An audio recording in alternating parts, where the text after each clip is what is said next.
Queridos, graça e paz, boa noite, Deus abençoe a vida dos irmãos. Um beijo carinhoso para os nossos irmãos da Igreja Plantadores de Árvores, aqui no Rio de Janeiro, na Ilha do Governador, os irmãos de Itaipuaçu. E como sempre digo, agradeço a você que está me vendo agora ao vivo ou que ainda vai me ver, amigo do Facebook. Aonde Deus assim permitir que a minha imagem, a minha voz chegue, eu rogo a Deus que lhe abençoe, com saúde, com graça, com alegria de estar vivo, embora você e eu possamos ter muitos problemas, e nós temos problemas, mas eu rogo ao Senhor que te abençoe. Amém? Em nome de Jesus, que a graça dele, que a sua misericórdia esteja sobre a sua vida. Que o Senhor Jesus possa falar ao seu coração nessa noite, nesse tempo que a gente tem junto. Que o Senhor lhe abençoe e te guarde. Amém? Quero orar com os irmãos nessa noite. Orar por você que está precisando, está com algum problema ou não. Sua vida pode estar andando e caminhando bem, então vamos continuar orando. E se estiver passando por algum problema, algum momento difícil de qualquer área da sua vida, Deus é poderoso para fazer infinitamente mais do que você precisa, do que você imagina, do que nós pensamos, do que nós imaginamos. Então creia, ore conosco agora e lembre-se também, você que está aí, de estar em intercessão pelos colegas, irmãos, parentes que estão nos hospitais, trabalhadores, enfermeiros, médicos, pessoas que estão colocando, já falei dessa forma, a sua cabeça na guilhotina para enfrentar esse vírus e para abençoar as pessoas que estão precisando dos seus cuidados e do seu preparo. Então, que a bênção do Senhor esteja sobre a vida deles também. Amém? Vamos orar nesse momento. Pai, nós te louvamos nessa noite. Nós te damos graças, Senhor Jesus, porque até aqui Tu tens nos abençoado. Tu tens, Senhor, Pai, cuidado de nós. E nós nos alegramos em Ti. Toma a nossa vida nas Tuas mãos, lava-nos com Teu sangue precioso, perdoa nossos pecados, ó Pai, tem misericórdia de nós, tem misericórdia da nossa vida, abençoa os meus irmãos, os amigos que estão, ó Deus, por Tua misericórdia, podendo, ó Pai, me ver e acessar, ó Deus, uma palavra para a sua alma, para o seu coração e para o meu também. Porque, ó Deus, quando pregamos para nós mesmos também. E eu preciso da Tua palavra para que eu possa continuar a minha caminhada, continuar de pé. Então, Deus, também eu rogo pela minha vida e pela vida dos meus irmãos, de amigos queridos, sejam eles abençoados, sejam suas famílias abençoadas, no nome de Jesus. Amém. Deixa eu beber um pouquinho de água. Querido, eu quero compartilhar com você no início dessa semana, conforme eu orei, a palavra também é para a minha vida. Eu não prego só para você, eu prego primeiramente para a minha vida, para que eu possa crer que o nosso Deus, Ele nos guarda, Ele tem nos abençoado. Eu queria ler com você, lá no livro de Gênesis, no capítulo de número 37, do verso 3 até o verso de número 10. Gênesis 37, do verso 3 até o verso de número 10. É uma história que é muito conhecida, não só do povo cristão, mas conhecida de uma forma mundial. É a história de José, uma das histórias mais belas da Bíblia e mais belas em que podem ser contadas para quem é cristão e para quem não é. Uma história extraordinária de tribulações, de dificuldades, mas de bênção de Deus na vida daquele homem, da vida na sua trajetória. A gente tem sempre falado de trajetória, né? No início, no final e desse meio desafiador. A história de José não é diferente de tudo isso que eu tenho conversado com vocês, se vocês têm me acompanhado.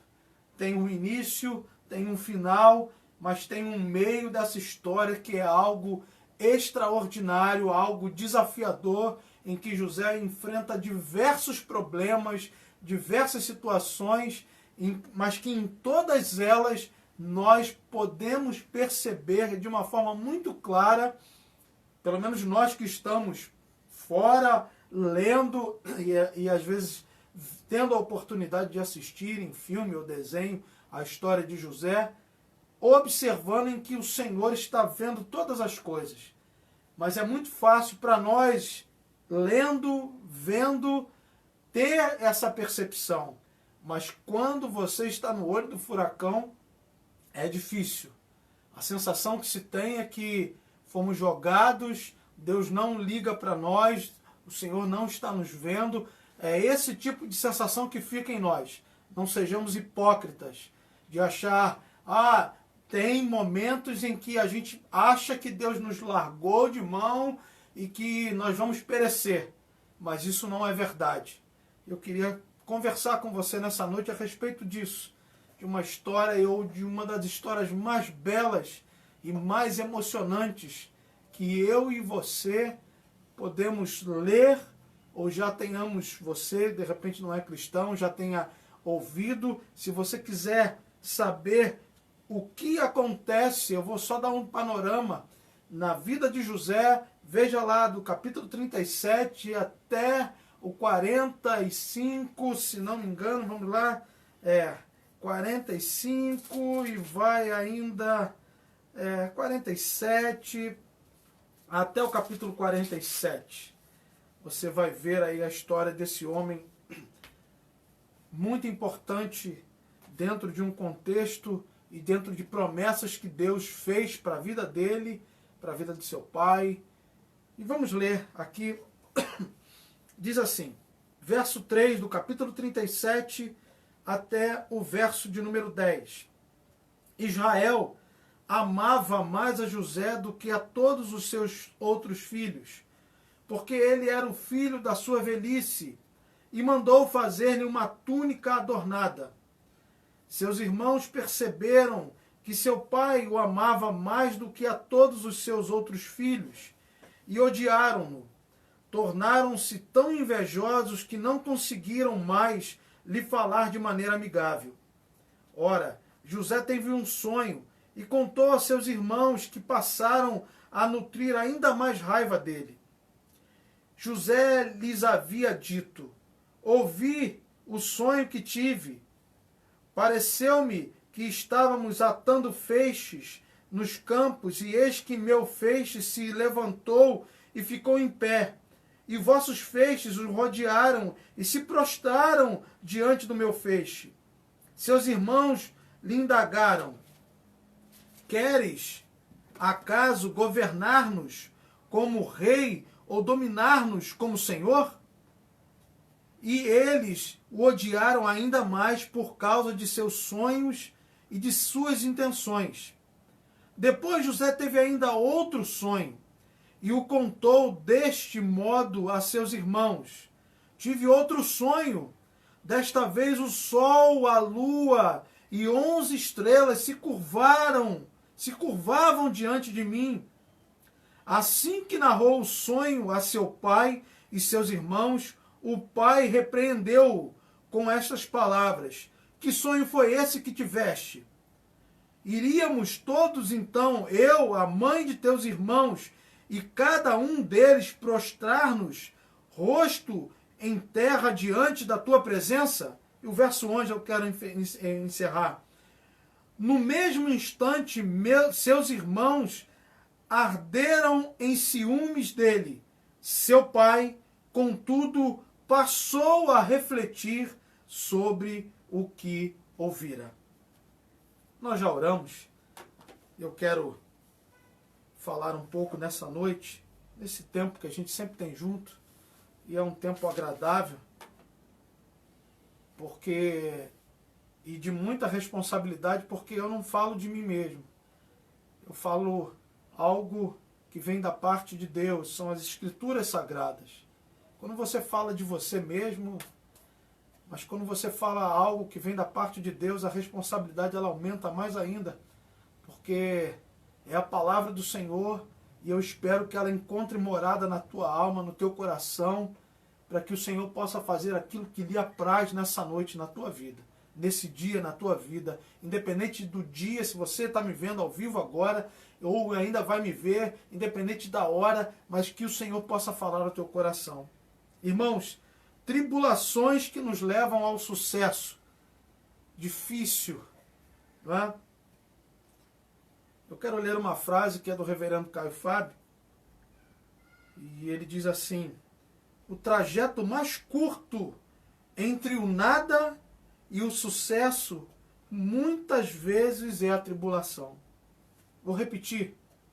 O trajeto mais curto entre o nada e o sucesso muitas vezes é a tribulação.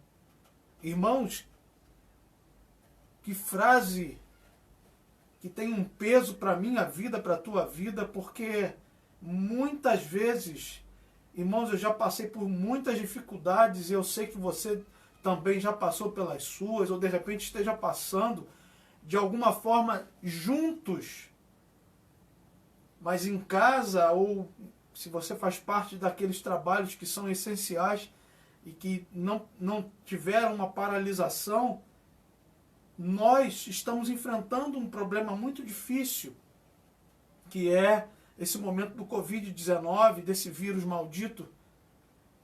Mas o trajeto mais curto entre o nada e o sucesso muitas vezes é a tribulação. Eu tenho aprendido algumas coisas nesse momento difícil que a gente tem passado. Voltei a praticar exercícios, coisas que eu estava fazendo, aí você para, e aí você fica relaxado, e aí quando você vê que é necessário, que o seu corpo está pedindo, aí você volta a se exercitar, você começa a tomar algumas outras precauções devido a essa tribulação, você começa a contemplar a vida de uma outra forma, você começa a enxergar outras coisas e começa a dar valor a outras coisas que de repente você não dava tanto e agora começa a dar porque você vê que há uma importância grande em coisas que você de repente não dava muito valor e agora começa a dar. Ou seja, e essa frase vem bem a calhar, o trajeto mais curto entre o nada e o sucesso muitas vezes é a tribulação. Às vezes as tribulações elas chegam na sua porta, na minha porta, na sua vida, na minha vida, para que eu e você possamos despertar. Despertar. Ah, você está... Então, para ser feliz, nós temos que sofrer? Não necessariamente, de forma alguma. Mas existem momentos na minha vida, na sua vida, em que as tribulações elas chegam para nos dar um norte, para nos dar um salavanco, para falar conosco, para dizer, olha, abre teu olho, se liga, né? Se liga, presta atenção. O que você está fazendo da tua vida? Olha o rumo que você está dando para a sua vida. Será que é isso mesmo? E aí acontecem algumas coisas para que você e eu possamos abrir os olhos e possamos atentar que a vida ela é muito mais ampla, e aí a gente tem que enxergar a vida de uma ótica, de uma forma muito mais aberta, entendendo que não é só esse mundinho nosso que é o principal, não. Entendendo que há um universo de situações, e aí as lutas elas vêm, e aí situações que batem na minha e na tua vida, na minha e na tua tenda, em que você fica, caramba, e agora? Como eu vou resolver? Como eu vou lidar com essas situações? Como eu vou lidar com esse problema? Porque eu achava que o meu mundo era só isso aqui. E aí quando você vê com situações muito mais densas e profundas, com problemas que você, de repente, não sabe como vai administrar, você vai ver que, caramba, eu preciso dar um outro rumo para a minha vida. Eu preciso resolver isso de uma outra forma. E aí você dá um estalo e você acorda para a vida, porque você acha que só o teu mundo é o que vale. Às vezes nós pensamos que só nós é que estamos sofrendo, só nós é que estamos padecendo, só nós é que estamos com problema, e aí a gente fica com aquela síndrome de autocomiseração. Ah, eu sou o tadinho, eu sou o pobrezinho, eu sou isso, eu sou aquilo. Mas quando você abre o olho e enxerga que tem pessoas que provavelmente estão passando momentos muito piores que os meus e que os seus, aí você acorda para a vida, eu acordo para a vida, e aí a gente vai enxergar a vida com uma outra perspectiva. Porque o nada e o sucesso, eles andam muito próximos com a tribulação. E dessas situações, eu e você podemos ressurgir das cinzas como a fênix. E, caramba, como você saiu dessa situação? Como foi? São essas situações, dificuldades. As tribulações vão nos acompanhar. Essa que é uma grande verdade. Goste você ou não, goste eu ou não, eu vou ter tribulação, eu vou ter dificuldade, porque Jesus já havia nos alertado, olha, no mundo vocês vão ter aflições, vocês vão ser perseguidos, vocês vão ter problemas, mas tem bom ânimo, tem de bom ânimo, porque eu venci o mundo, ou seja, eu vou estar com vocês, eu vou estar ajudando vocês. Então, o trajeto mais curto entre o nada e o sucesso, muitas das vezes, serão as tribulações. Pessoas, e aí a gente vai prosseguindo no nosso bate-papo, pessoas que transformam tragédias em bênçãos. E, olha, há um universo vasto dessas pessoas. E, ainda te digo mais, não necessariamente são pessoas que são cristãs. São pessoas que entendem que na adversidade ou da adversidade elas podem se refazer. Pessoas que têm algumas características que, se você e eu não a temos, seria interessantíssimo que nós possamos buscar e possamos tê-las para nossas vidas, porque elas vão nos ajudar em momentos difíceis da nossa vida. E a primeira dessas pessoas que transformam tragédias, que transformam dificuldades em bênçãos, é ser resiliente. Eu não trouxe hoje um elástico, poderia ter aqui nas minhas mãos. É puxar, resiliência, uma das coisas é aquele elástico que se puxa, você tensiona ele e depois ele volta para o seu estado normal. Muitas das vezes a resiliência, ela precisa fazer parte da sua e da minha vida. Porque não vai adiantar dar soco, dar pontapé, dar tijolada nas pessoas, tratar mal as pessoas verbalmente ou até mesmo fisicamente. Não adianta, não é por aí, esse não é o caminho. Embora às vezes as situações são tão terríveis que elas se apresentam para nós que perdemos o controle, perdemos o equilíbrio, mas é fundamental que tenhamos resiliência. A outra virtude dessas pessoas seria a capacidade de absorver, de absorção. As pessoas, elas reza a lenda, né? Eu já falei isso em algumas vezes, sempre gosto de trazer algumas metáforas, mas reza a lenda que um bom pugilista, um bom boxer é aquele que consegue assimilar os golpes. Já falei disso, já falei. Às vezes você está batendo, e parece que o cara não está, mas o cara está sentindo, mas ele absorve em que ele não dá demonstrações para o seu adversário em que aquele golpe doeu. Então você está socando e parece que não está batendo em nada. Está socando o vento, porque... Então essa capacidade de absorção, as lutas vêm, né? Você está passando a moenda, mas está ali. Firme, resignado, resiliente, passando a dificuldade, mas está ali, Senhor, me ajuda, e é pela tua misericórdia. A outra seria se reinventar no meio do caos. Quantas situações, quantas pessoas, quantos testemunhos de cristãos ou de pessoas na vida secular, elas conseguem se reinventar no meio do caos, elas ressurgem, elas assimilam aquela dificuldade e ressurgem, se reinventam no meio do caos, no meio de uma tribulação, no meio de problemas que elas jamais pensariam que poderiam se reerguer. E o segundo, o quarto seria, essas pessoas elas têm uma capacidade incrível de projetar o futuro. Projetar o futuro. Queridos, só se projeta futuro hoje, no presente. São 7 horas e 20 minutos do dia 31 de maio de 2020.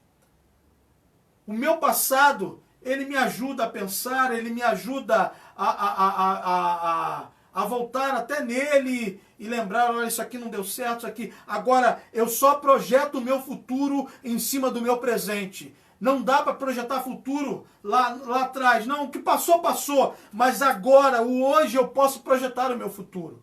Eu posso. E essas pessoas, elas possuem essa capacidade de projetar o seu futuro. De projetar, de fazer, de escrever, olha, vou fazer assim, vou fazer assado, vou fazer dessa forma. Eu projeto.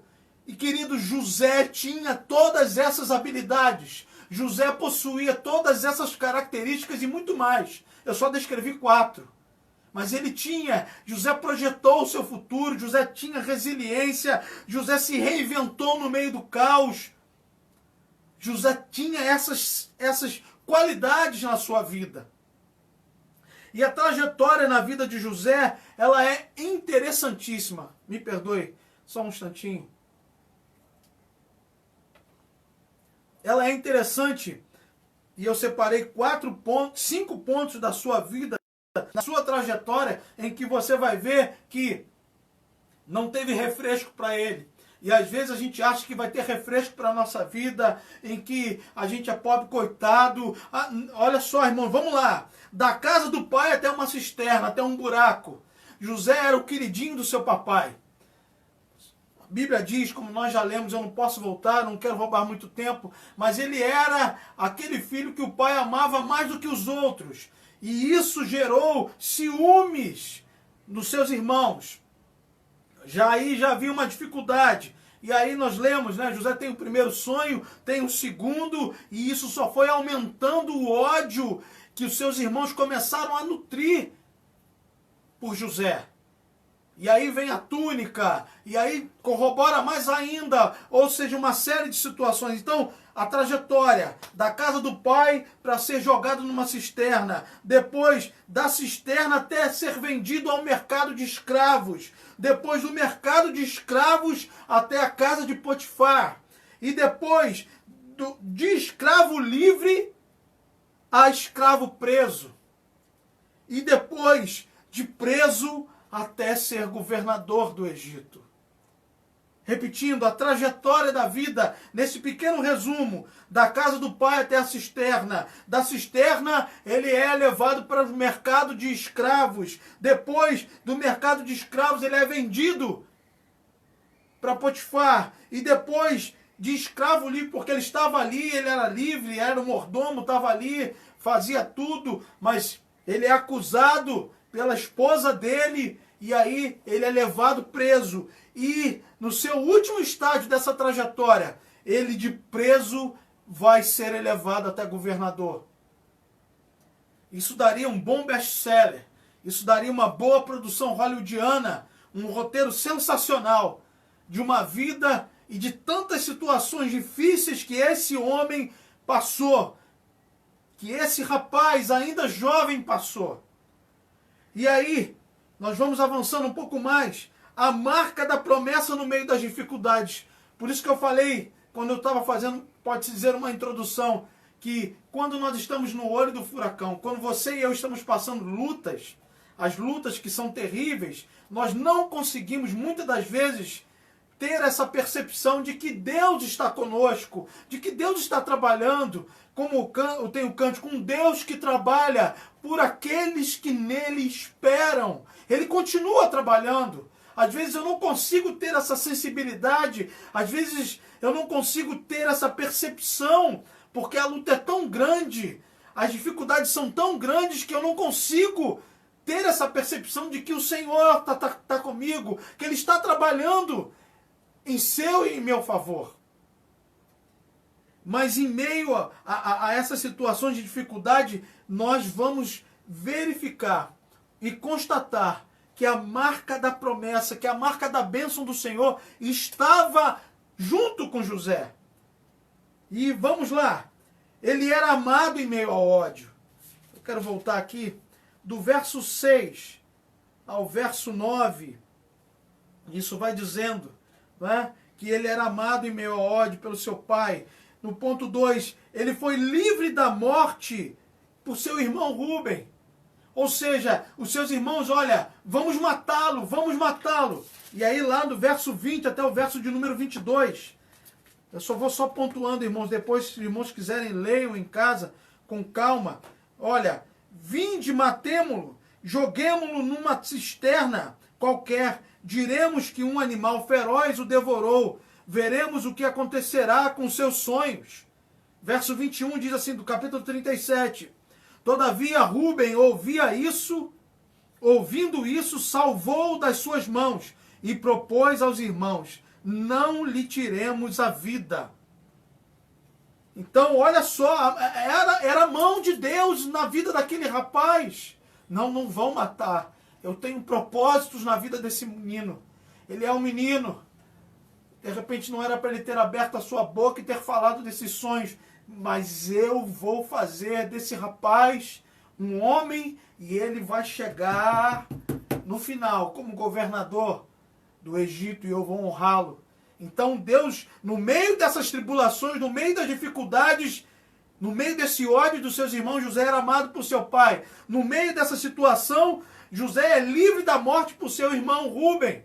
Embora estivesse junto dessa trama, ele não permitiu que matassem o rapaz ali. E ele é vendido como escravo e comprado por Potifar. Isso está lá a partir do verso 28, do capítulo 37, e também no capítulo 39, do verso 1, diz assim, José fora, portanto, levado ao Egito, onde os ismaelitas o venderam a um egípcio chamado Potifar, um oficial que era capitão da guarda do palácio. Queridos, olha o que diz no verso 2 do capítulo 39. Ora, Yahvé, o Senhor, estava com José, que em tudo teve êxito e passou a morar na casa do seu senhor egípcio. Ou seja, Deus estava com aquele rapaz. Embora as dificuldades, querido, Deus está com você, Deus está comigo, Deus está com a nossa família. Embora essa situação adversa, os olhos deles, do Senhor, estão sobre nós. Deus tem visto a minha e a tua vida. Deus tem acompanhado a tua trajetória e a minha trajetória. Esteja você passando um momento difícil, ou estejamos nós passando um momento de bonança ou não, mas o Senhor está conosco. Vendido, e ele torna-se mordomo de Potifar, a partir do verso 2, e ele é abençoado, e ele é jogado, porque a mulher de Potifar queria José, queria tê-lo como homem, né? José foge dela, e a partir do verso 20 diz assim, o Senhor de José mandou apanhá-lo e jogá-lo na prisão onde estavam os prisioneiros do rei. Assim ele ficou na prisão. Olha o verso 21 do capítulo 39. Contudo, Yahvé, o Senhor, assistiu José, estendeu sobre ele a sua bondade e poder, e o fez encontrar graça aos olhos do carcereiro-chefe. Irmãos, em meio às dificuldades, em meio às lutas que eu e você possamos estar passando, o Senhor tem estado conosco. É o mesmo Deus que entrou com Daniel na cova quando foi lançado a cova dos leões de uma forma injusta. O Senhor estava com Daniel e a Bíblia diz que o Senhor ali fecha a boca daqueles leões e Daniel passa a noite ali na cova e não lhe acontece nada. Porque o Senhor, se for preciso, Ele vai à cova dos leões, Ele fecha a boca do leão contra a tua e contra a minha vida, para que nenhum mal lhe aconteça e me aconteça. Esse é o nosso Deus. Esse é o Deus. E queridos, para encerrarmos, as marcas da bênção do Senhor na vida de um homem. As marcas, irmãos, marcas que precisam existir na sua vida e precisam existir na minha vida e precisam existir nas nossas vidas. A primeira delas, José tinha visão do futuro. Aí eu tenho que retroceder. Capítulo 37, verso 19. Diz assim, e combinaram entre si, eis que vem se aproximando aquele sonhador. Queridos, nós precisamos vislumbrar o futuro. embora possam aqui, os seus irmãos estavam tirando um sarro dele, tirando, assim, tripudiando, dizendo, ó o sonhador aí, ó o maluco, o louco que sonha. Aquilo que Deus colocou na tua alma, na minha alma, Ele é poderoso para fazer cumprir-se todas as promessas que Ele tem falado a você e falado para mim.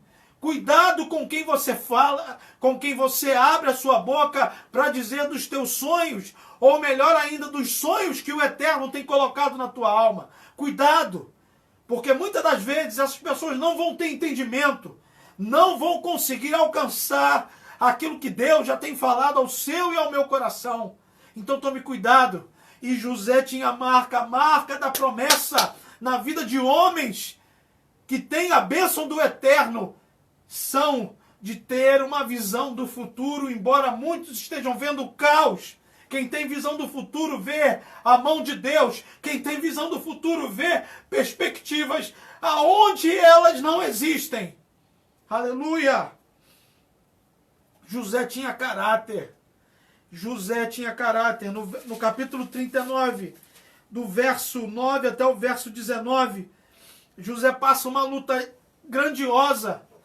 Queridos, imaginem que provavelmente a mulher de Potifar não deveria ser nenhum bagulhão, nenhum dragão, mas aquele rapaz tinha caráter. Primeiro, mostrando o seu caráter para com o seu Senhor, o seu Deus, e depois para aquele com quem ele servia, que era Potifar, que deixou ele governar a sua casa, tomar conta. E aquele rapaz se mostra íntegro, firme. Querido, se você tem promessa e quer ter a marca do Eterno na sua vida, você precisa ter visão, precisa ser um visionário do futuro e precisa ter caráter. Quantas pessoas, infelizmente, homens que se dizem homens de Deus, não têm caráter, são mau caráteres e têm enganado pessoas. Então preste bem atenção, em nome de Jesus. José tinha carisma. Você já conhece aquelas pessoas que aonde elas chegam, elas fazem amizade, as pessoas gostam delas de graça. Diz assim, a partir do verso 21, eu já até li, do capítulo 39, que diz assim: contudo, Yahvé, o Senhor, assistiu José, estendeu sobre ele a sua bondade e poder, e o fez encontrar graça aos olhos do carcereiro-chefe. Deus faz isso. Deus faz isso com você e comigo. A outra coisa, criando oportunidade. Já no capítulo 40, quando José é levado preso ali, e aí acontecem outras coisas, eu não posso ficar também me atendo muito, mas ali ele diz, olha, quando você estiver lá com o faraó, lembra-te de mim. José ali abre um network, abre ali um precedente, olha, lembra de mim quando você estiver lá, cara. Poxa, me dá uma moral, lembra de mim. Ou seja, quem tem marca da promessa de Deus na sua vida precisa ter bons relacionamentos e precisa ter carisma. E carisma, alguns têm de graça, mas outros Deus coloca na sua e na minha vida, e as pessoas vão gostar de você, não porque nós somos bonitinhos, mas porque a graça, a misericórdia de Deus está sobre a tua vida e sobre a minha vida. José teve coragem. José teve coragem. Foi corajoso para enfrentar momentos muito difíceis. Teve coragem, querido, para enfrentar a maior dificuldade foi ter coragem para enfrentar a fome. Quando o faraó tem aquele sonho e vê as vacas magras e depois as vacas, as espigas, e José teve a percepção de ter coragem para enfrentar. Se você tem a bênção de Deus, se você tem perspectiva, se você é um visionário do futuro da tua vida, você precisa ter coragem para enfrentar. Hoje estamos vivendo um momento difícil. Precisamos continuar crendo que o nosso Deus há de nos fazer passar por essa situação, porque Ele vai nos guardar. Em nome de Jesus. E vamos continuar orando pela cura. E José teve a capacidade de perdoar os seus irmãos. Já lá próximo do final, no capítulo 45, do verso 4 ao verso 5. A partir de então, José aí, eu acho extraordinário a história de José. Aleluia. Diz assim no verso 4 do capítulo 45. Então disse José a seus irmãos: aproximai-vos de mim. E eles se aproximaram e esclareceu: eu sou José, vosso irmão que vendestes para o Egito. Mas agora não vos entristeçais, nem vos amedronteis por me terdes vendido para cá, porque foi para preservar vossas vidas que Deus me enviou adiante de vós. Queridos, que coisa extraordinária! Se você quer ter a marca de Deus, a marca da promessa, quer ser um homem em que passe tribulação ou passe momentos de bonança, você também precisa perdoar, porque perdoar é uma característica de um homem e da mulher que tem na sua vida a presença do Eterno. Em nome de Jesus. Eu estou encerrando. A história de José é uma história que me fascina e que é uma história extraordinária. Provavelmente eu passaria muito mais tempo falando desse homem, desse jovem. Mas eu quero encerrar dizendo mais uma característica que José teve. Me permita. José esperou. Para nós hoje, esperar é muito difícil. A espera é algo, eu não posso ser hipócrita, é algo terrível de se esperar, esperar alguma coisa, esperar o mover de Deus, esperar o tempo de Deus, esperar com que aquilo que você está clamando e que eu clamo, esperar a cura para o Covid, esperar tantas coisas que você precisa, que eu preciso. Para nós, é difícil. É difícil. E esperar em tempos de tribulação não é uma coisa muito agradável. Se você está passando um momento bom, embora esteja Covid, você espera. Se você tem dinheiro, você fica em casa. Mas se você não tem, e o dinheiro aperta, falta isso, falta aquilo, ou se você está desempregado, uma série de coisas, aí você fica na mão do Eterno. E muitas das vezes nós não gostamos disso. Essa aqui é uma grande verdade, de estar nas mãos de Deus. Porque estar nas mãos de Deus é ter que esperar no momento certo a sua ação. É ter que esperar que Ele possa agir em nosso favor, em teu favor.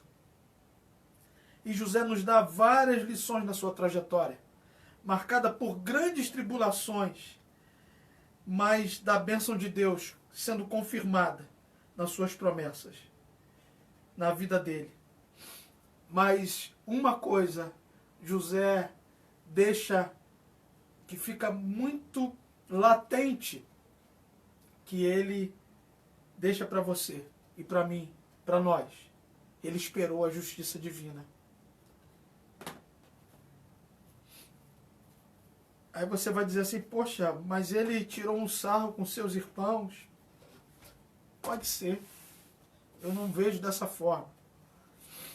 Ele abriu a boca no momento em que não deveria ter aberto. Mas foi inocente como um menino e falou os sonhos que ele teve. E isso aguçou várias situações, mas que na verdade estavam dentro desse meio desafiador da sua vida. Ele fala, e ele espera, passou por diversas situações, mas ele espera a justiça divina. Queridos, vamos aguardar.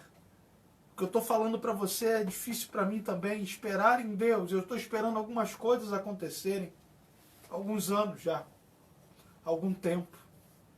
Mas nós precisamos aguardar. Algumas tribulações têm acontecido na minha vida? Claro que sim. Mas uma coisa eu posso te afirmar. Em todas elas, o Senhor tem me assistido. A mim e a minha família. E sei que você também. Então continue crendo e tendo a esperança de que no momento certo, a justiça divina, se você está passando tem alguma causa na justiça, ou precisa de justiça divina, ou está passando tribulações, creia e ajuste a sua vida para que o Senhor possa trabalhar na sua vida. E Ele assim, e você, melhor dizendo, possa entender que Ele vai continuar fazendo como cantamos. O Deus que trabalha por aqueles que nele esperam. Eu espero nele.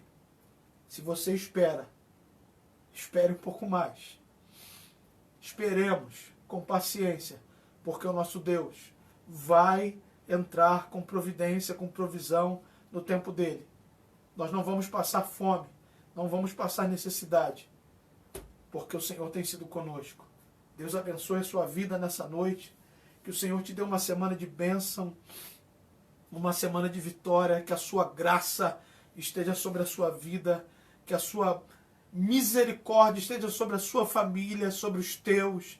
Deus abençoe seu emprego, seu trabalho. Se você não tem, que o Senhor possa, no momento certo, abrir uma porta e continuar a suster a sua vida, a sustentar a sua vida com a destra das suas mãos.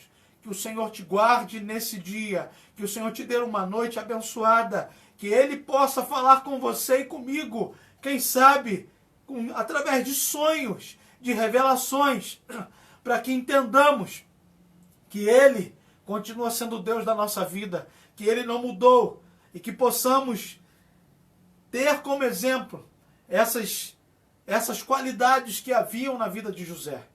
Deus te abençoe. Quero orar com você e abençoar mais uma vez a sua vida.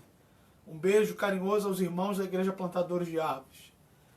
Um beijo carinhoso a você que está me concedendo a permissão de poder entrar na sua casa e de poder falar e bater um papo com você nessa noite ou nesse dia. Deus te abençoe de uma forma grandiosa, em nome de Jesus. Vamos orar, encerrar. Vejo vocês na quinta-feira, se o nosso Deus assim permitir. Amém? Pai, eu quero te agradecer por mais um momento especial em que tu me permite, Senhor, pregar a tua palavra e falar, ó Deus, de um personagem extraordinário que foi José. Senhor, permita-nos podermos analisar melhor a vida deste homem, desse jovem que se tornou governador do Egito. Senhor, mas que passou por muitas tribulações, mas que tu foi com ele em todas elas. Tu iniciou a sua vida, ela teve um fim, o meio foi desafiador, mas tu estava com ele, ó Deus, do início até o final. Eu te agradeço. Abençoa a vida dos meus irmãos nessa noite. Toma-os nas tuas mãos. Abençoa seus celeiros, dá saúde a cada um. Senhor, guarda o Brasil, guarda o mundo, guarda as nações, que haja, ó Deus, a descoberta de uma cura para esse mal. Deus, abençoa o teu povo, ó Deus, abençoa Israel, abençoa os pastores, abençoa as igrejas, abençoa o teu povo, Senhor, em nome de Jesus. Pai, nós te bendizemos nessa noite e oramos no nome daquele que vive e reina para todo sempre, no nome de Jesus. Querido Deus, abençoe a sua vida. Vejo você na quinta-feira. Deus abençoe. Fiquem na paz.